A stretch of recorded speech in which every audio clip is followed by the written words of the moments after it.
We are all experiencing an unprecedented time in our lives right now. The level of uncertainty, anxiety, and fear can be overpowering as we learn to navigate in our new world, all doing our part, whether it be social distancing, staying home, and abiding by federal guidelines. There are so many on the front lines who are battling a war against an invisible enemy. Being on the front lines can place a person's physical and mental health in jeopardy. A team of professionals has come together and created a program called Resilient Minds on the Front Lines to bring tools, knowledge, skills, and instruction to assist in a time of need. This team is dedicated to helping those who help others. On today's webcast, our guest speaker is Brian Martino, detective, Army reservist, and master resiliency trainer. Brian talks about catastrophizing and how we as human beings are naturally conditioned to always see the negative first in all situations. Brian teaches us how to put things in perspective and turn negatives into positives. Your hosts for today's webcast are Master Resiliency Instructor Michael Pellegrino and Dr. Michael Wiltsey, Arlington County Prosecutor's Office and licensed psychologist. Resilient Minds on the Front Lines was created to bring you 15 minutes of hope in a world turned upside down. The topics in our webcast are all meant to help those on the front lines help themselves and others. Today, we are so fortunate to have Brian Martino with us discussing 3 types of catastrophizing. Brian gives us tools to help us avoid wasting critical energy by increasing focus and developing a plan. Decreasing helplessness to empower us and build optimism to counteract anxiety. Remember, positive thoughts drive positive emotions. Be positive. Be safe, be healthy, be resilient.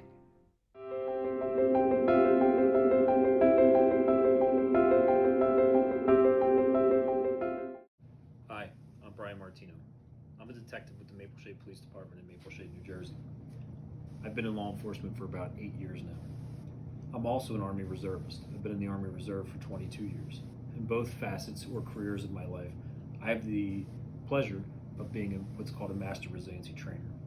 I get to go around the state of New Jersey and the country teaching soldiers and law enforcement coping skills dealing with resilience.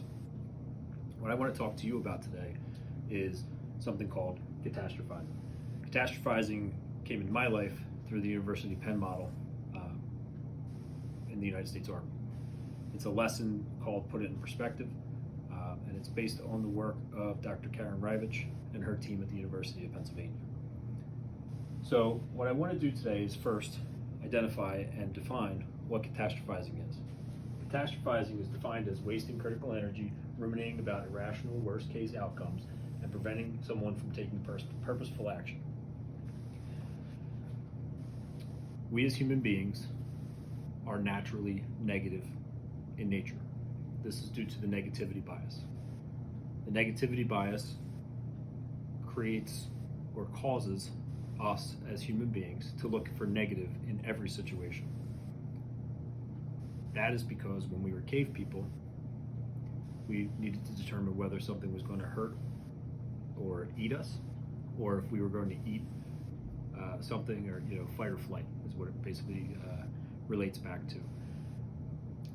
Because we're naturally negative, we tend to ruminate on negativity, and it's a little bit hard. You have to train yourself to think in a more positive way.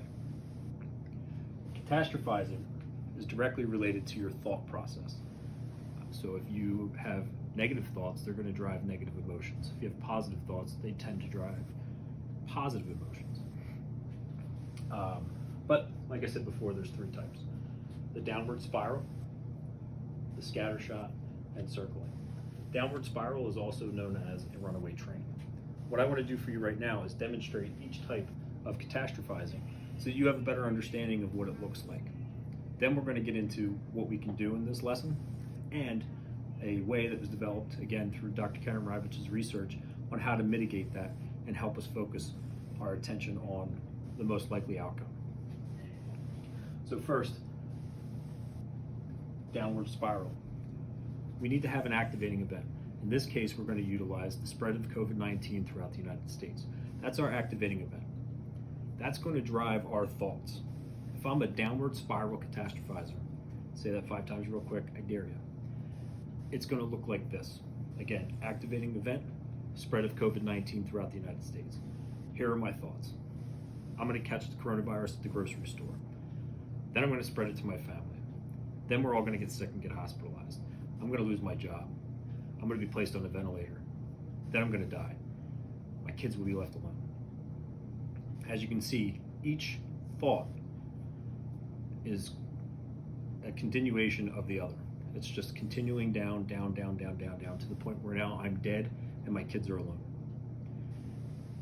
The second type of catastrophizing, known as scattershot, would look something like this.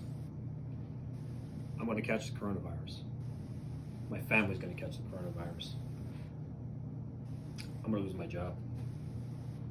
My kids won't walk in graduation. This is going to strain all my relationships. Activating event is still there. The thoughts are all tied to the activating event of the spread of coronavirus or COVID-19 throughout the United States. The difference between the downward spiral and the scattershot is, again, my thoughts aren't all connected. The third type of catastrophizing is known as circling, and that would look something like this. I'm going to catch the coronavirus. I'm going to spread it to my family. We're all going to be alone. We're all going to be hospitalized. I'm going to catch the coronavirus. I'm going to spread it to my family. We're all going to be alone and hospitalized.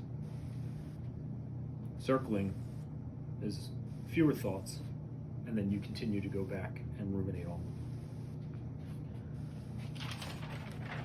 That's catastrophizing. So let's talk about what our goal is. Our goal here today is to lower anxiety, not get rid of it. Anxiety is natural. It has a purpose. We're never going to be able to eliminate anxiety. What we want to do is lower it so that we can take purposeful action. We lower anxiety to accurately assess a situation and deal with it. This is basically because our thoughts have overcome us and our physiology has our anxiety, our emotions of anxiety is taking over us. We can't take purposeful action when we're filled with anxiety and negativity. We will not pretend all is well. We're not going to dismiss that these things aren't happening. We're not going to deny any real problems. And we're not going to take away anxiety completely, like I said. What we will do, though, is avoid wasting critical energy. Think about how much energy is wasted when you feel anxious.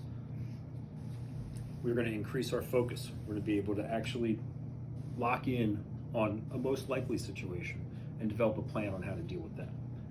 We're going to decrease helplessness. This is going to empower us and change the way that we're thinking. And we're going to build optimism, because optimism ultimately is what's going to help us counteract the anxiety. Well, how do we do it?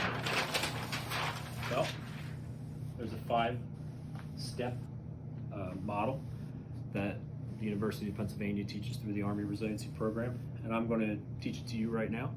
And my hope is obviously that you'll be able to take this and utilize it in your day-to-day. So first step, what we want to do is describe our activating event. That's the who, what, when, and where. Our activating event in this scenario that we've started is the spread of COVID-19 in the United States. The next step is very critical. We want to capture our worst case thoughts. 2 reasons for that. 1, we're getting it out of our head and we're writing it down. That actually helps with our anxiety, because now we're getting it out of our body. It's not just sitting in there. Secondly, it's going to help us to rationalize our thoughts. So for this worst case that I've captured, I went by my downward spiral. I'm going to catch it at the grocery store. I'm going to spread it to my family. All will get sick. I'm going to lose my job. I'm going to be hospitalized. I'm going to be placed on the ventilator. I'm going to die, and my kids are going to be alone. It's very important in step 2 that you exhaust all of your worst case thoughts and write them down to the extent where now I'm dead and my kids are alone. That's the extreme worst case. The next thing we're going to do is we're going to generate our best case scenario.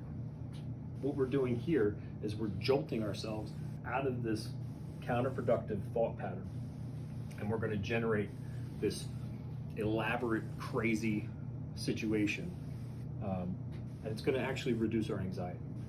So in my best case, I catch COVID-19. I quarantine for 14 days. I recover fully. They're going to use my antibodies for the vaccine. The vaccine is named after me. I copyright the vaccine name as Martino, COVID killer. I get paid, son. I become rich and famous, and I'm the reason that COVID is gone. You can see where generating this best case scenario is far out to the point where not only do I recover, but I'm the basis for the vaccination. I'm also copyrighting it, so if anybody uses it, I'm getting money, right? I'm getting paid, I'm gonna be rich and famous, and all is well, right? This fairy tale world from this situation. Now that I've done that and I've jolted myself out of the way I was thinking prior, the counterproductive, I'm going to now be able to assess and identify what's the most likely outcome of this situation. Again, the spread of COVID-19. Most likely, I'm in good health. I may not catch it. And if I do, my symptoms aren't going to be as big or as major as other people who have susceptibilities. My family's in good health. Their symptoms will most likely be minor. We don't have a lot of underlying conditions. I may not catch it at all because I've been staying home other than going to work, and I wash my hands and I use my mask and practice social distancing. Now, after I've identified what's most likely going to happen, I can develop a plan for dealing with the most likely outcome. The most likely outcome is that I may not catch this disease. But what I can do is I can continue to wash my hands. I can continue to utilize my mask when I'm out in public. I can continue to wash my hands, and I can continue practicing social distancing. My plan is now developed, and I'm able to utilize that plan and make a realistic look, or take a realistic look at what is actually most likely to happen due to the spread of COVID-19 in the United States. Hopefully, this instruction will help you. Hi, I'm Mike Wiltsey. I'm part of the team here at Resilient Minds on the Front Lines. In today's video, Master Resiliency Trainer and Detective Brian Martino discussed the concept of catastrophizing. Now, he told us that catastrophizing has to do with our thinking, and so we're dealing mostly with the mental aspect or domain of resilience here. Detective Martino described and demonstrated how our thoughts, our perceptions, and our interpretations drive our emotional and behavioral responses. Now, when those interpretations are unbalanced or distorted in some way or slanted toward the negative, then our emotions are going to be negative as well, as will our actions. Catastrophizing is an example of unbalanced or distorted thinking. It means that you believe that what has happened or will happen will be so awful, so unbearable, that you're just not going to be able to stand it. Now, Detective Martino told you something that is highly important for you and all of us to remember. This tendency to see things in a negative light is a natural human instinct and phenomenon, and it's called the negativity bias. Why is this important? Well, because it's like a secret that you now know. It's a secret about how your brain works, how it's wired. And now that you know that secret, you know how to look for it and catch yourself when it is happening. Because Master Resiliency Trainer Martino also told you the second part of that secret equation, that we can train ourselves to think more positively. One way of doing so is to engage in the exercises that he demonstrated today with this 5-step model that he explained. By walking us through an example of catastrophizing in reference to the coronavirus, he provided us with a tangible and learnable skill that we can utilize to reduce our own anxiety about stressful situations when we catch ourselves catastrophizing. Detective Martino skillfully demonstrated how your interpretations and your perceptions of your experiences, called activating events in resilience language, can drive you down a negative spiral of emotions. Now, he contrasted that with how a more balanced perspective can lead to more balanced and ideally more positive emotions of that same activating event. Hence, you can achieve the goals that Detective Martino described of lowering your anxiety so that you can accurately assess a situation and deal with the most likely scenario. Now, I will suggest to you one more powerful secret that flows into this concept of the negativity bias.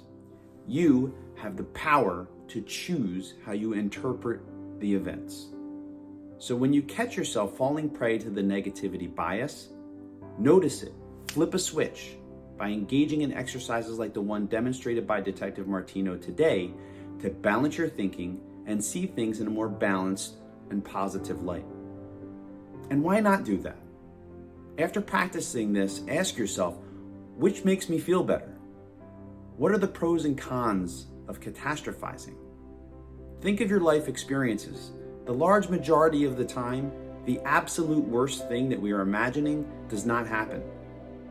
So in the end, remember, if you think better, you feel better. And if you feel better, you live better. Thank you, Master Resiliency Trainer and Detective Brian Martino, for this excellent explanation of catastrophizing and providing our viewers with a skill and exercise that they can use to balance their thinking. Be safe, be healthy, be resilient. During the COVID-19 pandemic crisis, your mental health is vital. Please see the resources listed here as well as on our website at onthefrontlines.us. You are not alone.